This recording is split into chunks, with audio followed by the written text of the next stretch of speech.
pagpatuloy natin yung kinabukasan ng anak. Di ba ganun mga kababayan? Meron tayong mga kinabukasan ng anak, meron kinabukasan na tinatawag. So si Allah ay higit na nagpapaalaala sa ating kinabukasan, pagkaraan ng ating buhay sa mundo. Allahu Akbar. Meron tayong kinabukasan. Kaya sinabi ng Allah kung paano niya iparating kung bakit niya niyakap ang pananampalatayang Islam. Paleta Fadel, dia Pastor Marlon Omar Asiri. Alhamdulillah, Assalamualaikum warahmatullahi ta'ala wabarakatuh. Ang kapayapaan at pagpapala ng Allah subhanahu wa ta'ala ay sumaating lahat. Ang lahat ng pagpupuri at pasasalamat ay tanging nauupo lamang sa Allah subhanahu wa ta'ala. Mga minamahal kababayan, muli ay nandito na naman kami.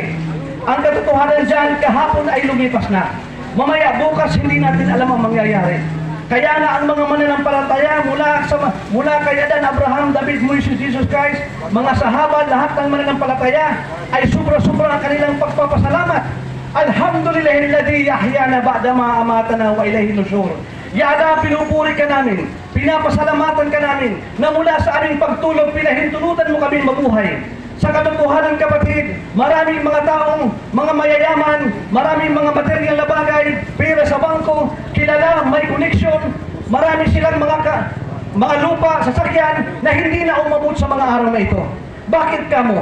Sapagkat sinabi ng Allah subhanahu wa ta'ala, kullu nafsin dha'iqatul maut. Lahat ng may buhay makakatikim, makakaranas ng kamatayan. Inna lillahi wa inna ilaihi raji'un. Ang Allah subhanahu wa ta'ala ang namamahala sa atin. Sa Kanya tayo ay magsisipagbalikan. Wa inna illa rabbina lamunqalibun. Talaga sa Panginoon tayo ay magsisipagbalikan.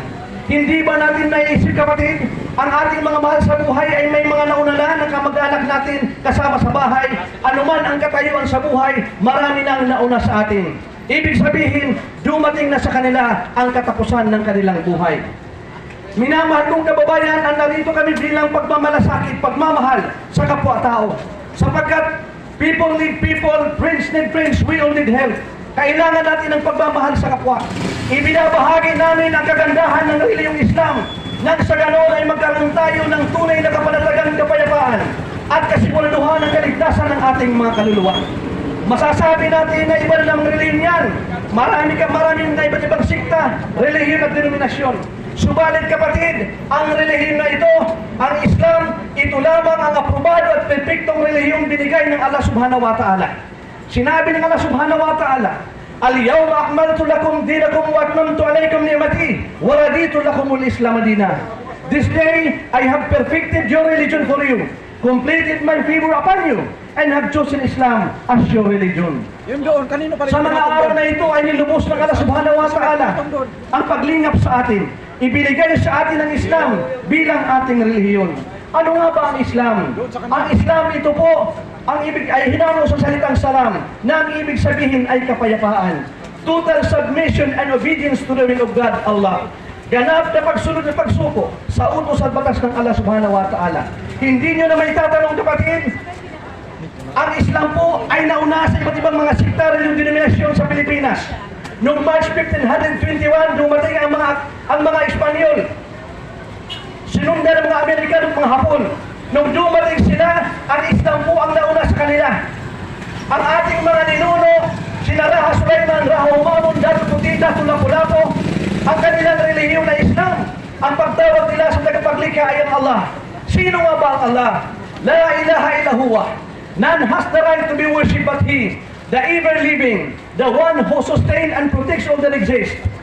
To Him belongs whatever is in the heavens and whatever is on earth. Who is He that can intercede with Him except with His permission? And they will never compass anything of His knowledge except that which He wills. Nalalaman ng Allah subhanahu wa ta'ala ang ginagawa ng kanyang mga nilikha dito sa mundo. At ginagawa at mangyayari, nalalaman ng Allah subhanahu wa ta'ala ang gagawin at mangyayari pa sa kabilang buhay sa kanyang mga nilikha. Ibig sabihin kapatid, ang Allah subhanahu wa ta'ala ay subdol sa kapangyarihan, ang tigib ng karunungan. And whether you disclose what is in your own self or cancel it, Allah will call you to account for it. Kahimat inyong ilantad ang inyong mga sarili o isipan. Ito'y nalalaman ng Allah subhanahu wa ta'ala at sa Kanya tayo ay magsusulit. Sapagkat Allah is able to do all things. Kayang gawin ng lahat ng Allah subhanahu wa ta'ala. Kaya kapatid, nais kong ibahagi sa inyo sa hapong ito na huwag natin sayangin ang mga oras panahon. Innallaha la yuhibbul musrifin. Ayaw ng Allah subhanahu wa ta'ala na sayangin natin ang ating lakas, panahon, anuman ang mga amana pinagkatiwala sa atin ng Allah subhanahu wa ta'ala.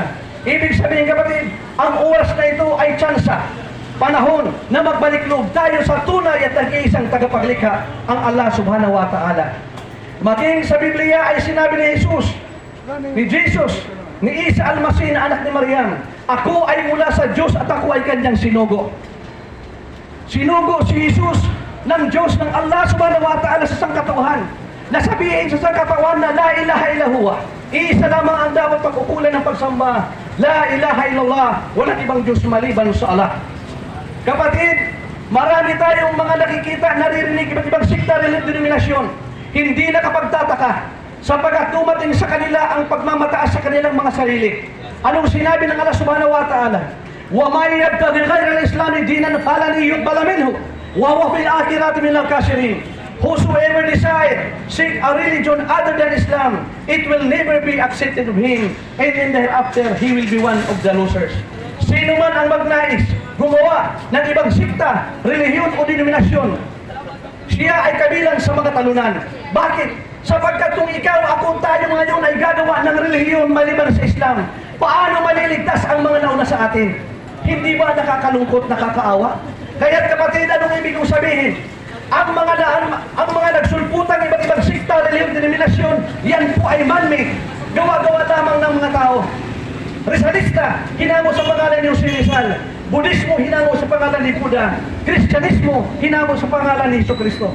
Pero sinong sahaba, kasamahan, propeta ang nagsabi na gumawa tayo ng ibang relihiyon maliban sa Islam?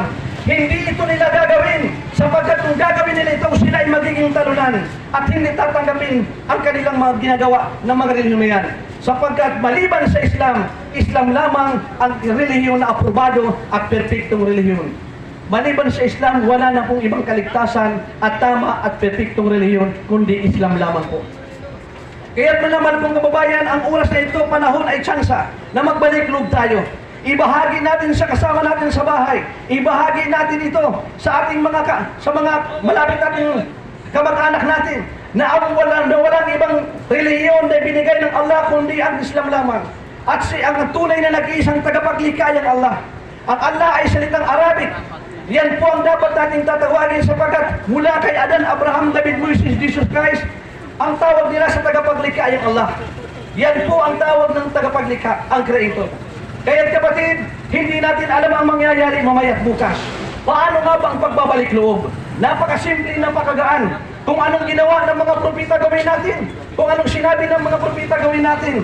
Ng mga sahaba, silang lahat sumaksi, naniwala na walang ibang Diyos maliban sa Allah subhanahu wa ta'ala.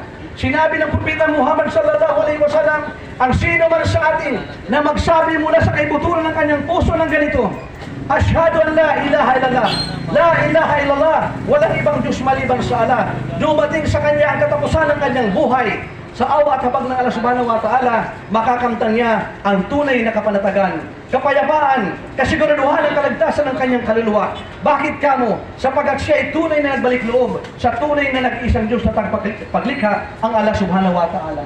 Ano ang walang kapatawaran at ibubulid siya sa impyernong apoy? Sinabi ng Allah subhanahu wa ta'ala, وَلِلَّذِينَ كَفَرُوا بِرَبِّهِمْ عَذَابُ جَهَنَّمَ وَبِئْسَ الْمَصِيرُ.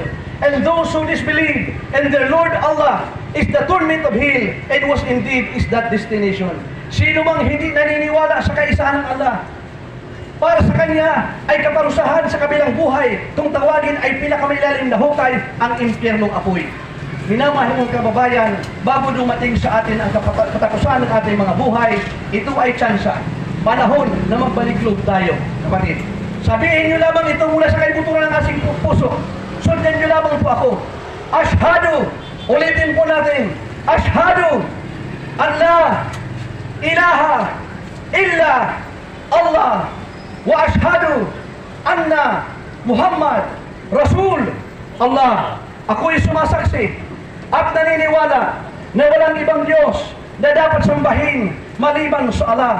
Ako'y sumasaksi at naniniwala na si Propeta Muhammad ay huling sugo ng Allah. Minamahal kong kababayan, pag ito'y binigkas mo mula sa kaibuturan ng iyong puso, dumating sa Kanya ang katapusan ng iyong buhay, makakaasa ka, maninirahan tayo sa paraiso, mananatili tayo roon magpakailanman. Alalaong baga, ililigtas tayo sa impyernong apoy.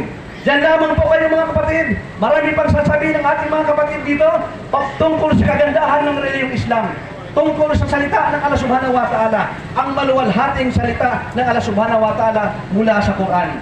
Assalamualaikum warahmatullahi ta'ala wa barakatuh. Subhanaka Allahumma wa bihamdik, asyhadu an la ilaha illa anta, astaghfiruka wa atubu ilaik. Masya Allah. Ang dating pastor, makikita nyo sa kanyang pananalita, ano ho? Kung siya ay magsalita sa loob ng simbahan, diri-diritso. Alam niya kung ano ang mga nakasulat sa Biblia. Bakit? Siya rin po ay pastor. Si Pastor Marlon Aguirre. Na ngayon, siya ay tinatawag na namin na kapatid Brother Omar. Masya Allah.